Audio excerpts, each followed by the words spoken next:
ओम नमः शिवाय। हर हर महादेव।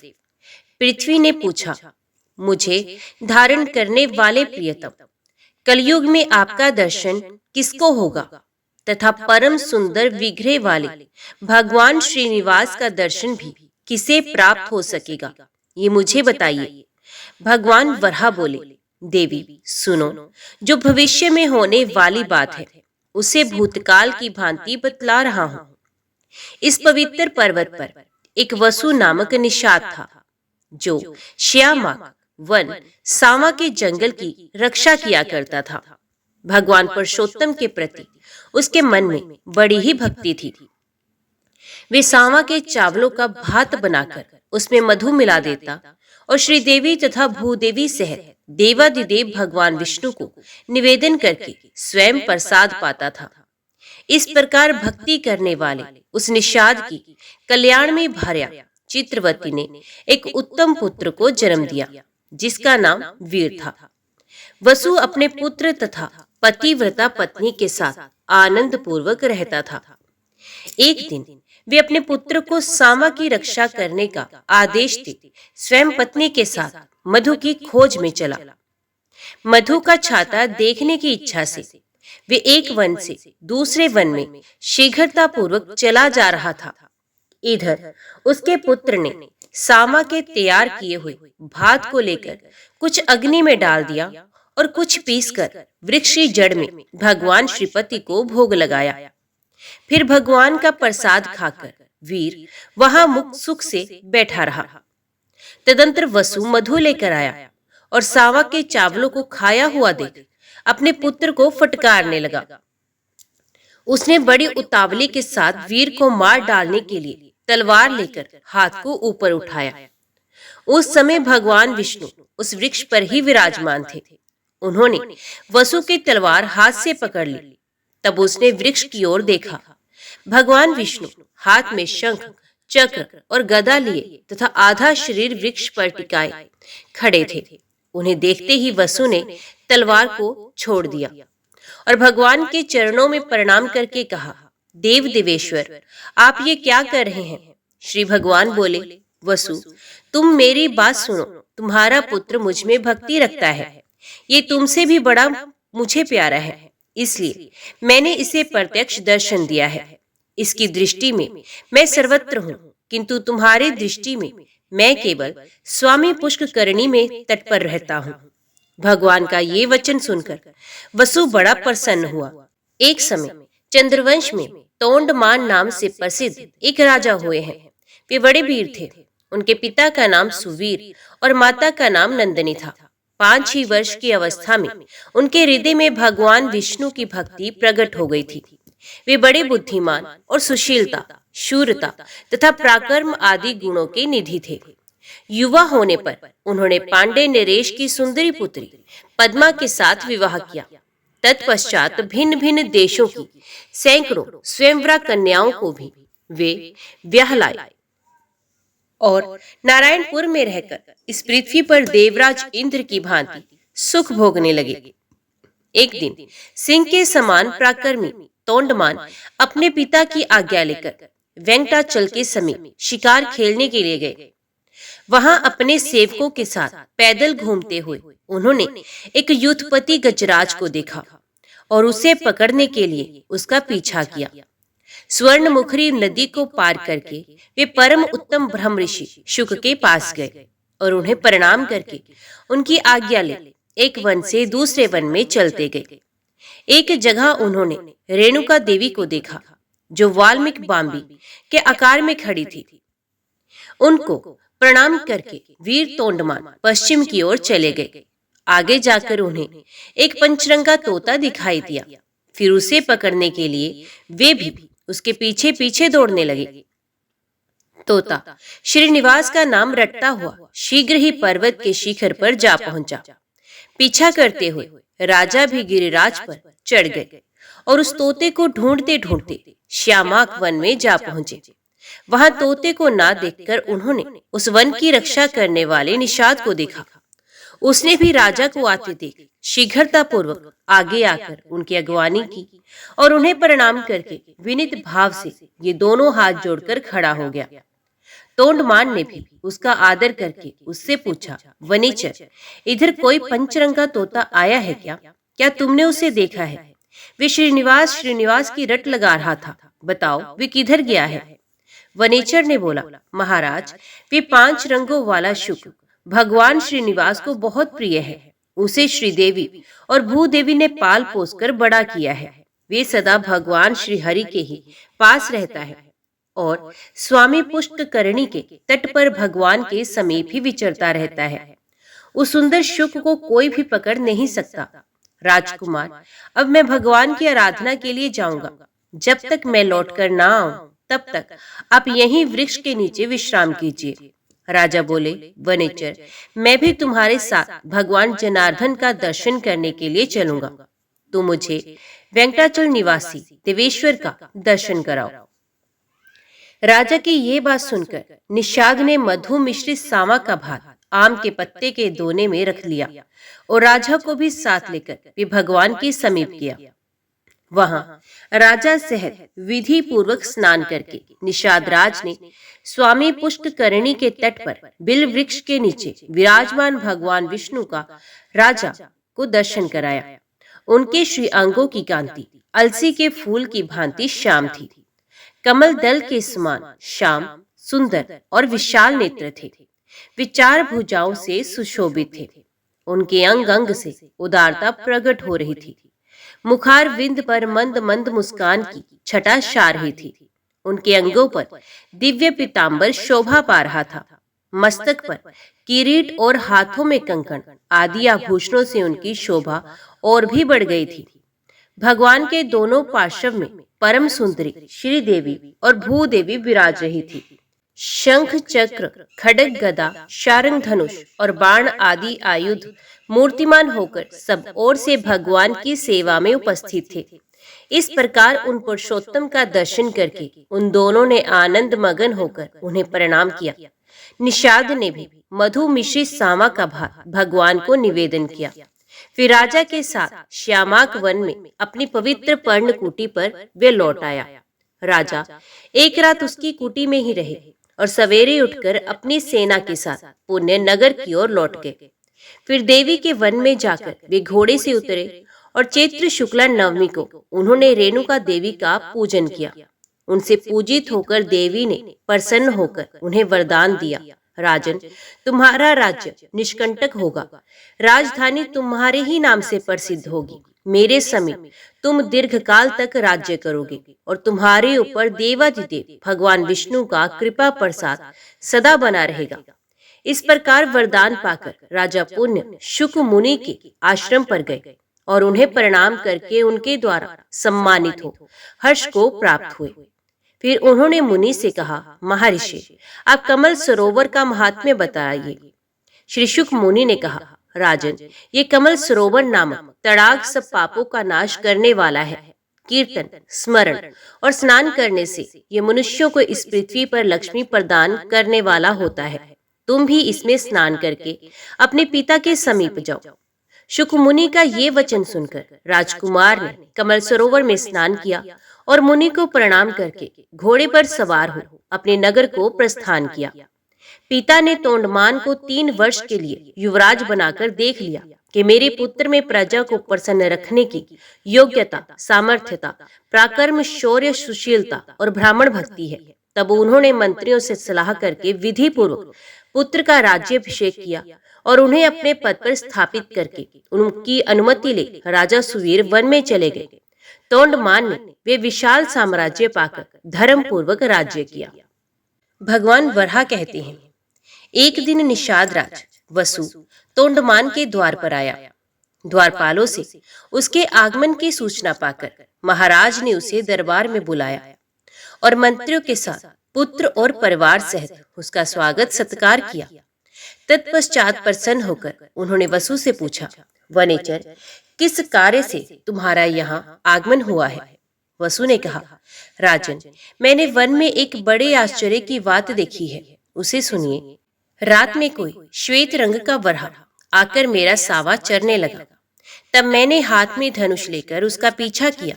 खदेड़ने पर वे वायु के समान वेग से भागा और मेरे देखते देखते स्वामी पुष्करणी के तट पर वल्मीक में घुस गया। तब मैंने क्रोधवश उस वल्मीक को खोदना आरंभ किया। इतने में ही मूर्छित होकर पृथ्वी पर गिर पड़ा। इसी समय मेरा ये पुत्र भी आ गया और मुझे पृथ्वी पर मूर्छित होकर पड़ा देख पवित्र होकर देवादिदेव भगवान मधुसूदन की स्तुति करने लगा। तब भगवान वराह का मुझ में आवेश हुआ। उन्होंने मेरे पुत्र से कहा, निषाद राज, तुम शीघ्र राजा के पास जाकर मेरा सारा वृतांत उनसे कहो। राजा काली गो के दूध से अभिषेक करते हुए इस वल्मीक को धो डाले। तब इसके भीतर एक परम सुंदर शिला दिखाई देगी। उसे लेकर किसी कारीगर से मेरी मूर्ति बनवावे, जिससे मैं भूमि देवी को अपने बाएं अंक में लेकर खड़ा रहूं और मेरा मुख सूकर के समान हो। मूर्ति तैयार हो जाने पर बड़े बड़े मुनीश्वरों और वेखानस महात्माओं द्वारा उसकी स्थापना कराकर स्वयं तोंडमान भी उसकी पूजा करे। यूं कहकर भगवान वराह ने मुझे छोड़ दिया। तब मैं स्वस्थ हो गया। देवादिदेव भगवान वराह आपसे क्या कराना चाहते हैं, ये बतलाने के लिए ही मैं यहाँ आया हूँ। राजा तोंडमान भी ये सुनकर बहुत प्रसन्न और विस्मित हुए। तदंतर पुष्कर आदि मंत्रियों के साथ कार्य का निश्चय करके वेंकटाचल जाने का विचार किया और सब ग्वालों को बुलाकर कहा, गोपगण, जितनी भी मेरी काली और कपिला गौएं हैं, उन सबको बछड़ों सहित वेंकटाचल के समीप लाओ। गोपों को ऐसी आज्ञा देकर राजा ने मंत्रियों को सूचित किया, कल ही यात्रा करनी है। इसके बाद सब प्रजा को विदा करके जितेंद्रिय राजा ने अंतपुर में प्रवेश किया और अपनी पत्नियों सहित वराह जी की ये कथा सुनाकर वे रात में ही वहीं सोए। सपने में भगवान श्रीनिवास ने राजा को बिल का मार्ग दिखाया और उनके नगर से लेकर बिल के अंत तक मार्ग में पल्लव बिछा दिए। राजा ये स्वप्न देखकर जब सवेरे उठे, तब उन्होंने शीघ्र ही मंत्रियों, प्रजाओं और ब्राह्मणों को भी बुलाया। उन सबसे अपना देखा हुआ सपना सुनाकर जब उन्होंने दरवाजे पर दृष्टि डाली, तब वहां पल्लव बिछे हुए दिखाई दिए। तब उपयुक्त मुहूर्त में घोड़े पर सवार हो राजा तोंडमान घर से चले और बिल के पास पहुंचकर वहीं उन्होंने नगर बनाया। उस समय देवादिदेव भगवान ने स्वयं राजा को ये आदेश दिया, अर्थात संकेत किया कि इमली और चंपा ये दो वृक्ष बहुत उत्तम हैं, इनका पालन करो। इसलिए इमली मेरा आश्रय है और चंपा लक्ष्मी जी का स्थान है। अतः राजाओं, ऋषियों, देवताओं तथा मनुष्यों को इन दो वृक्षों की वंदना करनी चाहिए। तोंडमान से ऐसा कहकर भगवान विष्णु चुप हो गए। उनका वचन सुनकर राजा ने 4 दीवारी बनवाई और वेखानस कुल के मुनियों से पूजन कराया। वे प्रतिदिन बिल के मार्ग से आकर भगवान को प्रणाम करते और लौट जाते थे। उन्होंने उत्तम भोग भोगते हुए धर्म पूर्वक राज्य किया। इसी समय दक्षिण देश के एक श्रेष्ठ ब्राह्मण गंगा स्नान के लिए स्त्री सहित घर से चले। मार्ग में ब्राह्मणी गर्भवती हो गई। उसे इस दशा में देखकर और अपने साथ चलने में असमर्थ जानकर ब्राह्मण देवता राजा के द्वार पर आए। द्वारपाल से उनके आगमन की सूचना पाकर राजा ने उन्हें दरबार में बुलाया और उनकी विधि पूर्वक पूजा करके उनसे कुशल समाचार पूछा। ब्राह्मण, आपके आगमन का क्या कारण है? बताइए, मैं आपकी किस आज्ञा का पालन करूं? ब्राह्मण ने कहा, नृपश्रेष्ठ, मैं वशिष्ठ कुल में उत्पन्न वीर शर्मा नामक सामवेदी ब्राह्मण हूँ। घर से गंगा स्नान करने के लिए पत्नी को साथ लेकर निकला था। मार्ग में ये गर्भवती हो गई है। ये कुशिक वंश की कन्या तथा बड़ी पुण्यशालिनी है। इसका नाम लक्ष्मी है। ये बड़ी सुशील और पतिव्रता है। इसे मैं आपके घर में रखकर अपना व्रत पूर्ण करना चाहता हूँ। अतः जब तक मैं लौट कर ना आऊं, तब तक आप इसकी रक्षा करें। ब्राह्मण की बात सुनकर राजा ने 6 महीने के लिए चावल, धन देकर ब्राह्मणी के लिए अंतपुर में एक घर बना दिया। अपनी पत्नी को वहां रखकर ब्राह्मण प्रसन्नता पूर्वक गंगा स्नान के लिए चले गए। उत्तम क्षेत्र प्रयाग में भागीरथी गंगा के तट पर पहुंचकर उन्होंने स्नान किया। वहां से काशी की यात्रा की और वहां भी 3 दिनों तक रहकर वे गया चले गए। वहां उन श्रेष्ठ ब्राह्मण ने अपने पितरों का श्राद्ध किया। तत्पश्चात अयोध्यापुरी की यात्रा करके वे बद्रिका आश्रम को चले गए। फिर शालिग्राम तीर्थ का सेवन करके अपने देश की ओर लौट आए। इसी में 2 वर्ष व्यतीत हो गए। वैशाख मास की शुक्ल पक्षिया एकादशी तिथि को वे पुण्य राजा के पास गए। राजा ब्राह्मणी को भूल गए थे। उन्होंने उसका कभी स्मरण नहीं किया। ब्राह्मणी स्वाभिमानिनी थी। 6 महीने बाद अन्न समाप्त हो जाने पर भी वे मांगने नहीं गई। घर में ही मरकर सूख गई थी। तदंतर वीर शर्मा ब्राह्मण ने गंगा जल की पिटारी खोलकर एक शीशी गंगा जल राजा को भेंट किया और पूछा, मेरी धर्म पत्नी कुशल से तो है ना? तब राजा ने ब्राह्मण को स्मरण करके कहा, आप ठहरिए, मैं भी आता हूँ। यूं कहकर उन्होंने अंतपुर में जाकर देखा तो ब्राह्मणी घर में मर गई थी। ब्राह्मण को ये बात ना बताकर राजा ने उसी उत्तम बुल में प्रवेश किया और श्री तथा भूदेवी के सहित भगवान श्रीनिवास का दर्शन करने के लिए वेंकटाचल पर चले गए। राजा को सहसा आते देख श्रीदेवी और भूदेवी दोनों छिप गई। उन्हें प्रणाम करते देख भगवान ने पूछा, राजन, ये असमय से तुम्हारा आगमन कैसे हो गया? राजन ने भयभीत होकर ब्राह्मणी की मृत्यु का वृत्तांत सुनाया। उसे सुनकर देवदेव भगवान विष्णु ने कहा, राजन, उस श्रेष्ठ ब्राह्मण से भय न करो। तो ब्राह्मणी के शव को डोली में बिठाकर अपनी रानियों के साथ यहाँ ले आओ और मेरे निवास स्थान से पूर्व भाग में जो अस्थि सरोवर है उसी में द्वादशी को नहला दो। ये सरोवर अपमृत्यु का निवारण करने वाला है। उसमें स्नान करा के ब्राह्मणी जीवित हो जाएगी और अन्य स्त्रियों के साथ ही सरोवर से बाहर निकलेगी। फिर उसका ब्राह्मण के साथ संयोग हो जाएगा। भगवान श्रीनिवास का ये वचन सुनकर राजा अपने नगर में गए और सुंदर सुंदर डोलियों में अपनी रानियों को तथा एक डोली में मरी हुई ब्राह्मणी को भी बैठाकर ब्राह्मण को आगे करके वहां से भगवान का दर्शन करने के लिए चले। अस्थिकूट सरोवर पर पहुंचकर राजा ने उन सब स्त्रियों को स्नान करने की आज्ञा दी। उनकी रानियों ने अस्थि चर्म विशिष्ट ब्राह्मणी को भी सरोवर में डाल दिया। फिर तो वे जी उठी। उसके शरीर के सभी चिन्ह पूर्वत प्रकट हो गए। तत्पश्चात वे मंगलमय ब्राह्मणी रानियों के साथ नहाकर सरोवर से बाहर आई और तीर्थ यात्रा से पुण्य लौटे हुए अपने स्वामी ब्राह्मण देवता से प्रसन्नता पूर्वक मिली। राजा ने भगवान की पूजा करके ब्राह्मण को धन दिया। 1000 स्वर्ण मुद्रा और भांति भांति के वस्त्र देकर स्वदेश जाने के लिए उन ब्राह्मण दंपत्ति को सादर विदा किया। ब्राह्मण ने जब अपनी स्त्री का समाचार और भगवान वेंकटेश्वर का प्रभाव सुना तब राजा को आशीर्वाद देकर अपने देश को प्रस्थान किया। राजा तोंडमान भगवान श्रीनिवास जी की आज्ञा के अनुसार प्रतिदिन स्वर्ण में कमलों से उनकी पूजा किया करते थे। एक दिन उन्होंने देखा भगवान के ऊपर मिट्टी का बना हुआ तुलसी पुष्प चढ़ा हुआ है। इससे विस्मित होकर राजा ने पूछा, भगवान, ये मिट्टी के कमल और तुलसी पुष्प चढ़ाकर कौन आपकी पूजा करता है? उनके इस प्रकार पूछने पर देवाधिदेव भगवान ने स्मरण करके कहा, मेरा एक भक्त कुम्हार है जो कूर्म मार्ग में निवास करता है। वे अपने घर में मेरी पूजा करता है और मैं उसे स्वीकार करता हूँ। भगवान की ये बात सुनकर राजा उस कुम्हार को देखने के लिए गए और कूर्मपुर में जाकर उसके घर पहुंचे। राजा को आया देख कुम्हार उन्हें प्रणाम करके आगे खड़ा हो गया। उसका नाम भीम था। राजा ने उससे पूछा, भीम, तुम अपने कुल में सबसे श्रेष्ठ हो, बताओ भगवान की पूजा किस प्रकार करते हो? उनके पूछने पर कुलाल ने कहा, महाराज, मैं कभी कोई पूजा नहीं करता। भला आपसे किसने कह दिया कि कुम्हार पूजा करता है? तोंडमान बोले, स्वयं भगवान श्रीनिवास ने तुम्हारे पूजन की बात कही है। राजा की बात सुनकर कुम्हार को पूर्व काल में दिए हुए भगवान के वरदान का स्मरण हो आया।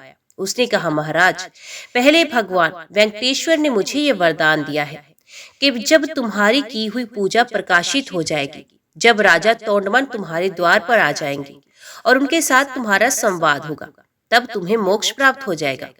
यूं कहकर पत्नी सहित कुम्हार ने वहां आए हुए विमान को और उस पर बैठे हुए भगवान जनार्दन को देखकर उन्हें प्रणाम करते हुए प्राण त्याग दिए तथा राजा धीराज तोंडमान के देखते देखते विमान पर बैठकर दिव्य रूप धारण करके दिव्य रूप धारिणी पत्नी के साथ वे भगवान विष्णु के परमधाम को चला गया। ये अद्भुत घटना देखकर राजा हर्ष में भरे हुए अपने नगर को आए और अपने श्रीनिवास नामक पुत्र का विधि पूर्वक राज्याभिषेक करके बोले, वत्स, तुम धर्म पूर्वक सब मनुष्यों का पालन पोषण और पृथ्वी की रक्षा करो। पुत्र को ये आज्ञा देकर बुद्धिमान राजा ने बड़ी भारी तपस्या की। तपस्या करते समय भगवान ने उन्हें प्रत्यक्ष दर्शन दिए। वे श्री तथा भूदेवियों के साथ गरुड़ पर आरूढ़ हो वहां आए थे। श्री भगवान बोले, नृपश्रेष्ठ, मैं तुम्हारी तपस्या से बहुत संतुष्ट हूँ। बोलो, तुम्हारी किस इच्छा को पूर्ण करूं? देवादिदेव भगवान के ऐसा कहने पर सम्राट तोंडमान अत्यंत प्रसन्न हो हाथ जोड़कर गदगद वाणी में बोले, माधव, मैं आपके जरा मृत्यु रहित धाम में निवास करना चाहता हूँ। मुझे यही मनोवांछित वरदान दीजिए। ऐसा कहकर राजा भगवान के समीप पृथ्वी पर साष्टांग पड़ गए और शरीर त्याग कर विमान पर जा बैठे। उस समय गंधर्वगण उनकी स्तुति कर रहे थे। राजा भगवान विष्णु का सारूप्य प्राप्त करके शोक मोह रहित, जरा मरण वर्जित तथा पुनरावर्ती शून्य वैकुंठ धाम को चले गए। सूत जी कहते हैं, देवादिदेव भगवान वराह के द्वारा कहे हुए इस भविष्य प्रसंग को जो सुनता है तथा पुण्यमयी पुराण कथा का भक्ति पूर्वक पाठ करता है, वे सब कामनाओं को भोगकर अंत में भगवान विष्णु के परम पद को प्राप्त होता है। श्री सूत जी कहते हैं, महर्षियों, अब मैं श्री स्वामी पुष्करणी के महात्म्य का प्रतिपादन करने वाला इतिहास कहता हूँ, जो इसे पढ़ने वालों के भी पाप का नाश करने वाला है। अभिमन्यु के पुत्र राजा परीक्षित धर्म के अनुसार इस पृथ्वी का पालन करते हुए हस्तिनापुर में निवास करते थे। एक समय वे मृग्या में अनुरक्त होकर वन में घूम रहे थे। उस समय उनकी अवस्था 60 वर्ष की हो गई थी। वे भूख और प्यास से पीड़ित थे। घूमते घूमते उन्होंने एक ध्यान मगन मुनि को देखकर पूछा, मुने, मैंने इस समय वन में अपने बाण से एक मृग को घायल किया है। वे भय से कातर होकर भाग गया है। क्या आपने उसे देखा है? मुनि की समाधि लगी हुई थी। उन्होंने मौन रहने का व्रत भी लिया था। इस कारण राजा को कुछ भी उत्तर नहीं दिया। तब राजा ने कुपित हो एक मरे हुए सांप को धनुष से उठाकर मुनि के कंधे पर रख दिया और अपने नगर की राह ली। मुनि के एक पुत्र था जिसका नाम श्रृंगी रखा गया था। श्रृंगी के कृष्ण नाम वाला कोई श्रेष्ठ द्विज मित्र था। उसने विवाद में अपने मित्र श्रृंगी से व्यंग पूर्वक कहा, सखे, तुम्हारे पिता इस समय मरा हुआ सांप कंधे पर ढो रहे हैं। तुम बहुत घमंड ना दिखाया करो और मेरे आगे वे व्यर्थ क्रोध ना किया करो। ये सुनकर भृंगी कुपित हो उठा और शाप देते हुए बोला, जिस मूढ़ बुद्धि मानव ने मेरे पिता के कंधे पर मरा हुआ सांप रखा है, वे 7वें दिन तक्षक नाग के काटने पर मृत्यु को प्राप्त होगा। इस प्रकार उस मुनि कुमार ने उत्तरानंदन परीक्षित को शाप दे दिया। उसके पिता शमीक मुनि ने जब ये सुना कि मेरे पुत्र ने राजा को शाप दे दिया है, तब वे उससे बोले, अरे, समस्त लोगों की रक्षा करने वाले राजा को तूने शाप क्यों दे दिया? राजा ना रहने पर हम लोग संसार में सुखपूर्वक कैसे रह सकेंगे? क्रोध से पाप होता है और दया से सुख मिलता है। जो मनुष्य मन में आए हुए क्रोध को क्षमा से शांत कर देता है, वे इहलोक और परलोक में भी अतिशय सुख का भागी होता है। क्षमा युक्त मनुष्य ही उत्तम श्रेय प्राप्त करते हैं। बेटे को इस प्रकार समझाकर शमीक ने दोरमुख नाम वाले अपने शिष्य से कहा, वत्स दोरमुख, तुम जाकर राजा परीक्षित से मेरे पुत्र के दिए हुए शाप का वृत्तांत, जिसमें तक्षक नाग के डसने की बात है, बता दो। महामते, फिर शीघ्र मेरे पास लौट आना। शमीक के ऐसा कहने पर दोरमुख ने उत्तरा कुमार राजा परीक्षित के पास जाकर कहा, राजन, आपके द्वारा पिता के कंधे पर रखे हुए मृतिक सर्प को देखकर शमीक के पुत्र श्रृंगी ऋषि ने रोष में आकर आपको यूं शाप दिया है। आज से 7वें दिन अभिमन्यु पुत्र परीक्षित महानाग तक्षक के काटने पर उसके विष अग्नि से जलकर भस्म हो जाए। राजा से ऐसा कहकर दोरमुख शीघ्र लौट गया।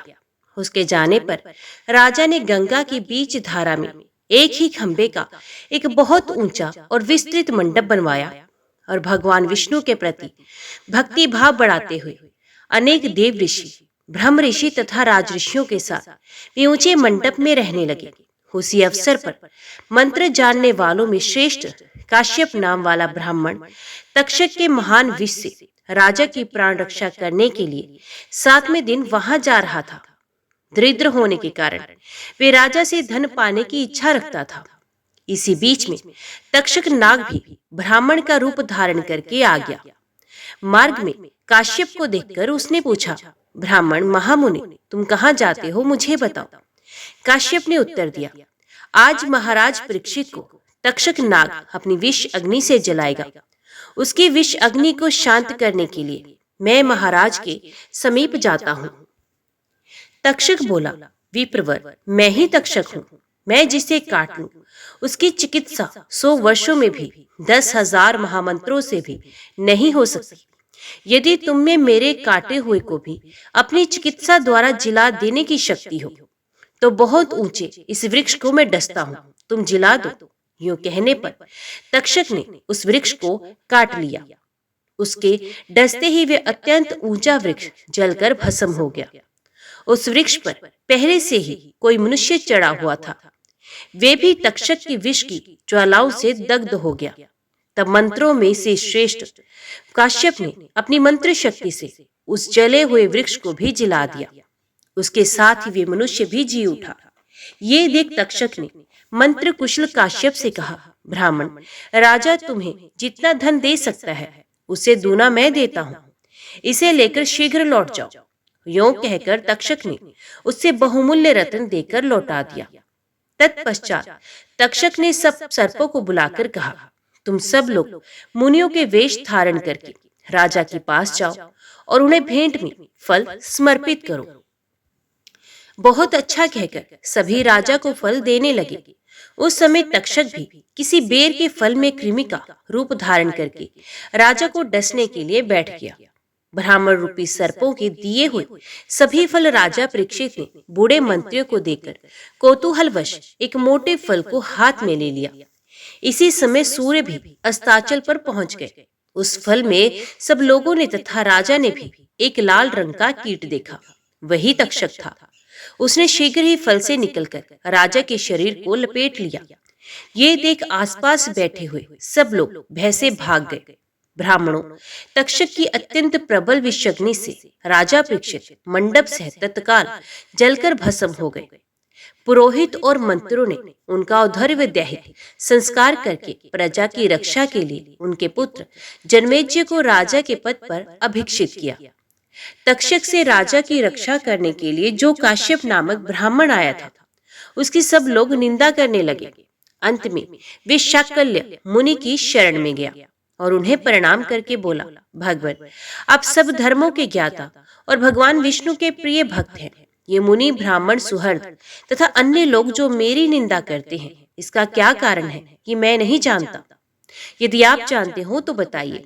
तब महामुनि शाकल्य ने क्षण भर ध्यान करके काश्यप से कहा, तुम तक्षक के महाराज परीक्षित को बचाने के लिए जा रहे थे, किंतु आधे मार्ग में तक्षक ने तुम्हें मना कर दिया।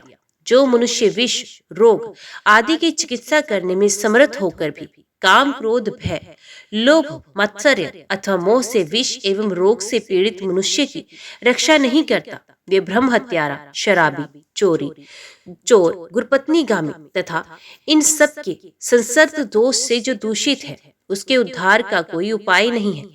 महाराज परीक्षित पवित्र यश वाले धर्मात्मा, विष्णु भक्त, महायोगी तथा चारों वर्णों की रक्षा करने वाले थे। उन्होंने व्यास पुत्र शुकदेव जी से भक्ति पूर्वक श्रीमद् भागवत की कथा सुनी थी। ऐसे पुण्यात्मा राजा की रक्षा ना करके जो तुम तक्षक के कहने से धन लेकर लौट गए, उसी कारण से श्रेष्ठ ब्राह्मण और बंधु बांधव तुम्हारी निंदा करते हैं। मरने वाले मनुष्य के प्राण जब तक कंठ में रहते हैं तब तक उसकी चिकित्सा करनी चाहिए। तुम चिकित्सा करने में समर्थ होकर भी उसकी दवा किए बिना ही आधे मार्ग से लौट आए, इसलिए तुम वास्तव में निंदा के पात्र हो। काश्यप बोले, उत्तम व्रत का पालन करने वाले शाकल्य जी, मेरे दोष की शांति के लिए कोई उपाय बताइए जिससे मेरे बंधु बांधव और सुहृद मुझे ग्रहण करें। आप भगवान के प्रिय भक्त हैं, मुझ पर अवश्य कृपा करें। तब मुनिवर शाकल्य ने क्षण भर ध्यान करके कृपा पूर्वक काश्यप से कहा, ब्राह्मण, इस पाप की शांति के लिए मैं तुम्हें एक उपाय बताता हूँ। स्वर्णमुखरी नदी के तट पर भगवान लक्ष्मीपति की निवास भूमि है। उसका नाम वेंकटाचल है, जो सब लोगों में पूजित है। उसका दूसरा नाम शेषाचल भी है। वे परम पवित्र तथा देवता और दानवों से भी वंदित है। ब्रह्महत्या, सूरापान तथा स्वर्ण की चोरी आदि बड़े बड़े पापों का विनाश करने वाला है। उसी पर्वत पर स्वामी पुष्करणी है, जो सब पापों का निवारण करने वाली है। वे मंगलदायिनी पुष्करणी भगवान श्रीनिवास के स्थान से उत्तर दिशा में है। तुम वेंकटाचल पर जाकर कल्याण में स्वामी पुष्करणी में संकल्प पूर्वक स्नान करो। फिर पश्चिम तट पर बसे हुए वराह स्वामी की सेवा करके भगवान के मुख्य मंदिर में जाओ। वहां भक्तों को अभय प्रदान करने वाले शंख चक्रधारी वनमाला विभूषित स्वर्णचल निवासी भगवान श्रीनिवास का विधिवत पूजन करके दर्शन करके तुम सब पापों से मुक्त हो जाओगे। ये सुनकर मुनिवर काश्यप ने देव दानव वंदित स्वामी पुष्करणी में नियम पूर्वक स्नान किया। इससे वे शुद्ध और स्वस्थ हो गए। फिर सब बंधु बांधवों ने उनका विधि पूर्वक पूजन करके कहा, आप निस्संदेह हमारे पूज्य हैं। ब्राह्मणों, इस प्रकार मैंने आप लोगों से वेंकटाचल की महिमा का वर्णन किया है। जो मनुष्य भक्ति पूर्वक इसे सुनता है वे विष्णु लोक में प्रतिष्ठित होता है। ऋषि बोले, सूत जी, आप स्वामी पुष्करणी तीर्थ की महिमा का पुण्य वर्णन कीजिए। सूत जी ने कहा, जो लोग स्वामी तीर्थ में स्नान करते हैं वे तामिस्त्र, अंधतामिस्त्र, महारोरव, रोरव, कुंभीपाक, कालसूत्र, अस्पत्रवर्ण, कृंभीभक्ष, अंधकूप, संदश, शालमली, लालाभक्ष, अविची, सारमेयादन, वज्रकर्णक, शारकर्दमपातन, रक्षोगणाशन, शूल प्रोत निरोधन, तिरोधान, सूचिमुख, पूयभक्ष, शोणितभक्ष और विष आग्नि परिपीडन आदि 28 नरकों में नहीं जाते। जो दूसरों के धन, संतान और स्त्रियों का अपहरण करने वाले हैं वे बहुत वर्षों तक तामिस्त्र नामक भयंकर नरक में डाला जाता है। जो अधम मनुष्य माता पिता और ब्राह्मणों से द्वेष रखता है वे 10,000 योजन विस्तृत कालसूत्र नरक में डाला जाता है। जो वेद मार्ग का उल्लंघन करके कुपथ पर चलता है वे यमदूतों द्वारा भयंकर अस्पत्रवन में गिराया जाता है। जो पकवान और दाल शाक आदि अन्न पंक्ति भेद करके खाता है और मोहवश पंच यज्ञों का अनुष्ठान किए बिना ही भोजन करता है वे कृमि भोजन नरक में डाला जाता है, जहाँ सैकड़ों कीड़े उसको खाते हैं और वे भी कीड़ों को ही खाकर रहता है। जो स्नेह अथवा बल से ब्राह्मण का धन हड़प लेता है तथा जो राजा या राजपुरुष दूसरों के धन का अपहरण कर लेता है वे संदश नामक भयंकर नरक में गिराया जाता है। जो नीच मानव अगम्य स्त्री के साथ गमन करता है अथवा जो नारी अगम्य पुरुष के साथ संगम करती है वे दोनों क्रमश लोहे की तपाई हुई नारी मूर्ति और पुरुष मूर्ति का आलिंगन करके तब तक खड़े रहते हैं जब तक चंद्रमा और सूर्य की सत्ता रहती है। तत्पश्चात वे सूची नामक घोर नरक में डाले जाते हैं। जो मनुष्य अनेक प्रयत्नों और उपद्रवों से सब प्राणियों को सताता है वे बहुत कांटों वाले भयंकर शालमली नरक में गिराया जाता है। जो राजा अथवा राजा का नौकर पाखंड मत का अनुयायी होकर धार्मिक मर्यादाओं को तोड़ता है वे वैतरणी नरक में डाला जाता है। वृषलिसंग से दूषित, शोचाचारहीन, अशास्त्रीय कर्मों के करने में लज्जित ना होने वाले, वेद मार्ग के त्यागी, सदा पशु का सा आचरण करने वाले व्यक्ति को यम किंकर पियो, विष्ठा, मूत्र, कफ और पित्तादि से पूर्ण अत्यंत विभत्स नरक में गिराते हैं। जो कुत्तों को अथवा जंगल में वन्य मृगादि पशुओं को बाणों के द्वारा पीड़ा पहुंचाते हैं, यम किंकर उसको बाणों के द्वारा बिंधते हैं और पुनः प्राणरोध नामक नरक में गिराते हैं। जो पाखंडी यज्ञ में पशुओं की हत्या करता है वे परलोक में वैश्यस नामक नरक में गिराया जाता है। जो लुटेरों के मार्ग का आश्रय लेकर दूसरों को जहर देता, गांव को जला डालता और बनिए के धन का अपहरण करता है कि परलोक में वज्रदंष्ट्र नामक भयानक नरक में दीर्घकाल तक के लिए डाल दिया जाता है। ये तथा और भी जितने नरक हैं उन सब में वे मनुष्य कभी नहीं पड़ता जो स्वामी पुष्करणी तीर्थ में गोता लगाता है। स्वामी पुष्करणी में एक बार स्नान करने से मनुष्य अश्वमेध यज्ञ का फल पाता है। उसे आत्मज्ञान तथा 4 प्रकार की साक्षात मुक्ति की भी प्राप्ति होती है। जो महापातकों को अथवा संपूर्ण पातकों से युक्त है वे भी स्वामी तीर्थ में गोता लगाने से तत्काल ही पवित्र हो जाता है। स्वामी तीर्थ के सेवन से मनुष्यों की बुद्धि, लक्ष्मी, कीर्ति, संपत्ति, ज्ञान, धर्म और वैराग्य की वृद्धि तथा मन की शुद्धि होती है। इस प्रकार अद्वैत ज्ञान, भोग और मोक्ष तथा मनोवांछित कामना प्रदान करने वाले अज्ञान नाशक स्वामी तीर्थ की प्रभाव का वर्णन किया गया, जो मनुष्यों के समस्त पापों का नाश करने वाला है। नैमिषारण्य निवासी महर्षियों, मैं तुम लोगों से स्वामी तीर्थ की महिमा का अभी और वर्णन करूंगा। चंद्रवंश में नंद नाम से प्रसिद्ध एक महाराजा थे जो समुद्र पर्यंत पृथ्वी का धर्म पूर्वक पालन करते थे। उनके एक पुत्र हुआ जिसका नाम धर्मगुप्त था। नंद ने राज्य की रक्षा का भार अपने पुत्र पर रख दिया और स्वयं इंद्रियों को वश में करके आहार पर विजय पाकर तपस्या के लिए तपोवन में चले गए। पिता के तपोवन चले जाने पर राजा धर्मगुप्त ने सारी पृथ्वी का पालन किया। वे धर्मों के ज्ञाता और नीतिपरायण थे। उन्होंने अनेक प्रकार के यज्ञ द्वारा इंद्र आदि देवताओं का पूजन किया और ब्राह्मणों को धन एवं बहुत से क्षेत्र प्रदान किए। उनके शासनकाल में समस्त प्रजा अपने अपने धर्म का पालन करती थी। उनके राज्य में कभी चोर आदि से किसी को कष्ट नहीं प्राप्त हुआ। एक दिन धर्मगुप्त उत्तम घोड़े पर सवार हो वन में गए। वहीं रात हो गई। विनयशील राजा ने वहीं साय संध्या की उपासना करके वेद माता गायत्री का जप किया। तत्पश्चात सिंह, व्याघ्र आदि के भय से वे एक वृक्ष पर जा बैठे।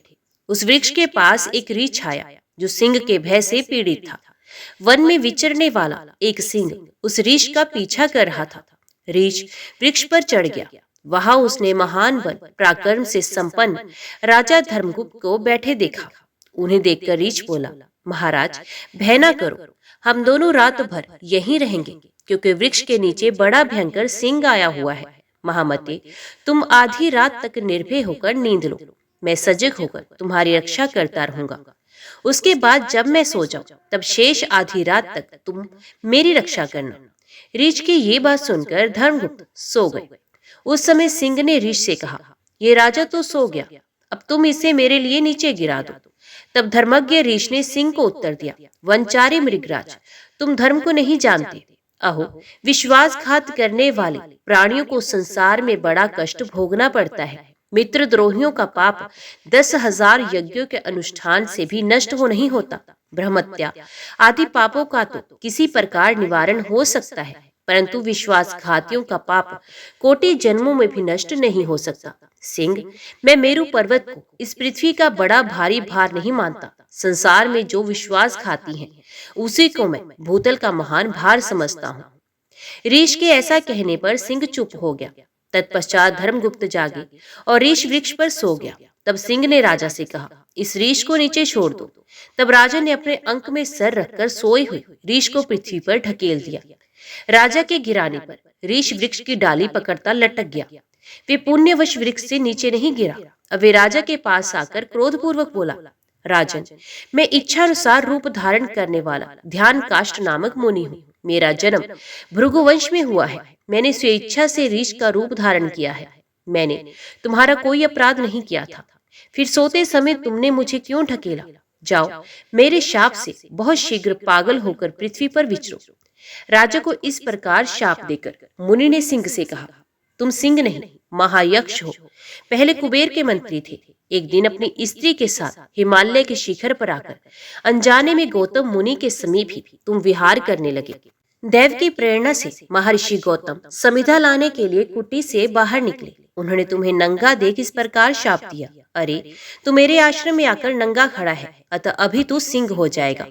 इस प्रकार तुम्हें सिंह योनि प्राप्त हुई। मृगराज, ये सारी बातें मैं ध्यान से जानता हूँ।